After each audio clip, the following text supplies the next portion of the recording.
என்னோட ஒய்ஃப் எங்க தேடியுமே காணும்னு போலீஸ்க்கு கால் பண்றான் அவளோட ஹஸ்பண்ட். ஆனா வந்த போலீஸ் ஒருத்தரை காணுன்ற சீரியஸ்னஸே இல்லாம ரொம்ப கேர்லெஸ்னஸா இருக்காரு. அப்ப போலீஸ் அவனோட ஒய்ஃப் போட்டோவை அந்த ஹோட்டல் ஓனர் கிட்ட காட்டி இவளை பாத்திருக்கியான்னு கேக்குறாரு. உடனே அவரு நக்கலா பாக்கலன்னு சொல்றாரு. இதை கேட்டு அவளோட ஹஸ்பண்டுக்கு செமக்கம் வருது. அந்த ஓனரை அடிச்சிடுறாரு. உடனே போலீஸ் இந்த ஹஸ்பண்ட் அடிச்சு மயக்க ஆக்கிறாரு. அவனோட ஒய்ஃப் ஒரு பாத் டப்ல முழிச்சுக்கிறா. அப்ப அவளோட வயித்துல இருந்த குழந்தைய சர்ஜரி பண்ணி வெளியே எடுத்துட்டு இருக்காங்க. அதை பார்த்ததுமே அவன் நினைச்சு அழ ஆரம்பிக்கிறா. அங்க ஒரு Dress இருக்கு, அதை போட்டுக்கிட்டு வெளில போறா. ஆனா அவ எங்க இருக்கான்னு அவளுக்கு சுத்தமா தெரியல. அங்க வேற யாருமே இல்ல. இவளால ரொம்ப தூரம் நடக்க முடியல, மயங்கி விழுந்துடுறா. அப்போ இவ போட்டுட்டு இருக்கக்கூடிய Dress மாதிரியே ஒரு 4 பேர் அங்க வராங்க.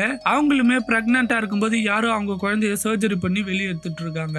இங்க போலீஸ் அந்த ஹஸ்பண்ட போலீஸ் ஸ்டேஷனுக்கு கூட்டு போயிட்டு இருக்காரு. அவன் தான் அவங்க ஒய்ஃப் ஏதோ பண்ணிட்டான்னு அவன் மேலேயே கேஸ் போட்டு ஜெயில தள்ள அந்த போலீஸ் நினைக்கிறாரு. அந்த ஹஸ்பண்ட் ஒரு கட்டத்துல போலீஸ் மேல நம்பிக்கை இல்லாம அவரை வழியிலேயே ஒரு இடத்துல விலங்க மாட்டி விட்டு இவனே அவங்க ஒய்ஃபை தேடி போறான். நேரா ஹோட்டலுக்கு போய் அந்த ஓனரை கன் பாயிண்ட்ல அடிச்சு மிரட்ட ஆரம்பிக்கிறான். ஒரு கட்டத்துல அந்த ஹோட்டல் ஓனருமே அந்த ஒய்ஃப் எங்க இருக்கான்னு உண்மையே சொல்லிடுறாரு. அந்த ஹஸ்பண்ட் வேகமா லொகேஷன் கிட்ட வந்துடுறான். அப்போ அவங்க வச்சிருக்கக்கூடிய டிராப்ல வண்டி மாட்டி பெரிய ஆக்சிடென்ட் நடக்குது. அதுல அந்த ஹஸ்பண்ட் இறந்து போயிடுறான். இந்த ஒய்ஃப் இங்க தனியா மாட்டிக்கிட்டு வெயிட் பண்ணிட்டு இருக்கா. இந்த படத்தோட ஃபுல் ஸ்டோரி வேணும்னா ஃபுல் மூவின்னு கமெண்ட் பண்ணுங்க.